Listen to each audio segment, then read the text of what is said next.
जो ज्ञानी हैं, जिन्हें ईश्वर की सच्चाई मालूम हो चुकी है, उनकी ये जिम्मेदारी बन जाती है कि उनके काम करने के तरीके से कहीं किसी और के मन में कर्म के प्रति अश्रद्धा, अपमान सब पैदा न हो जाए। आप किसी ज्ञानी को देख ये सोच सकते हैं कि वो कुछ करते ही नहीं, तो मैं भी ना करूं। इसलिए ये उन ज्ञानियों, महापुरुषों के लिए जरूरी है कि वो ऐसा उदाहरण सामने रखें जिससे हर कोई अपना कर्म, अपना कर्तव्य करने के लिए प्रेरित हो। दोस्तों, साधु को देख अगर सब अपना परिवार छोड़कर दुनिया छोड़ने लगे तो दुनिया चल नहीं पाएगी।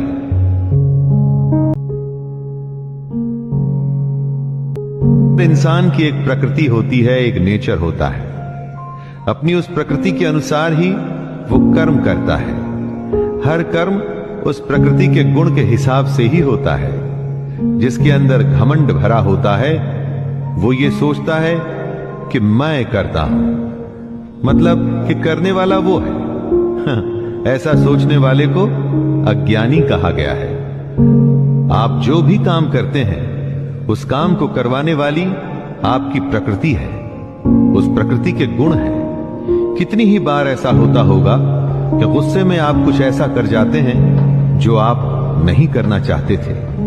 वो आपका क्रोध आपसे करवा देता है। सोचिए और समझने की कोशिश करिए कि आपकी प्रकृति क्या है।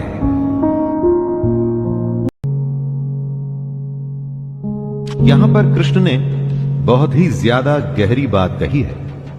सात्विक, राजसिक और तामसिक 3 तरह की प्रवृत्तियां होती हैं। फिर उनके गुण विभाग और कर्म विभाग होते हैं। इस तरह से समझ लीजिए कि अलग अलग नेचर के एट्रीब्यूट्स होते हैं।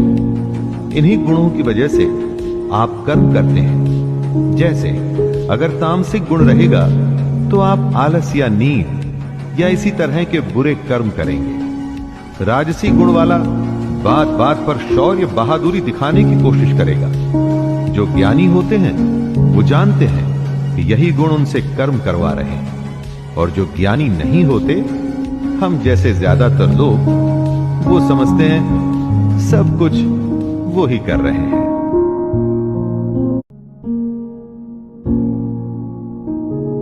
कर्म में लगे हुए ज्ञानियों को ये जानना चाहिए कि गुण ही उनसे कर्म करवाते हैं, वो खुद कुछ भी नहीं करते।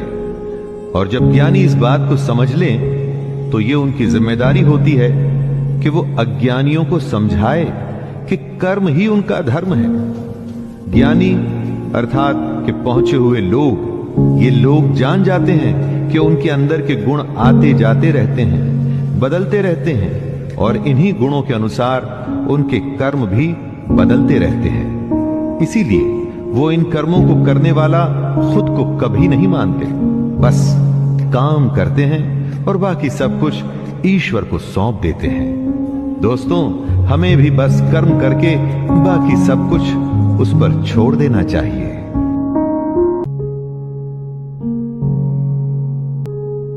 कि तू मुझ अंतर्यामी परमात्मा में अपने सारे कर्मों को अर्पण कर दे। आशा को छोड़, ममता को छोड़ और दुख को दूर करके युद्ध कर। दोस्तों, अपने सारे कर्म हमें भगवान को सौंप देने चाहिए। कोई आशा नहीं, ममता नहीं और कोई दुख नहीं, कुछ भी भाव नहीं होना चाहिए। तू जा, बस युद्ध कर। इसी को आप फॉर्मूला मान लीजिए सफलता का। जी हां, सफलता का।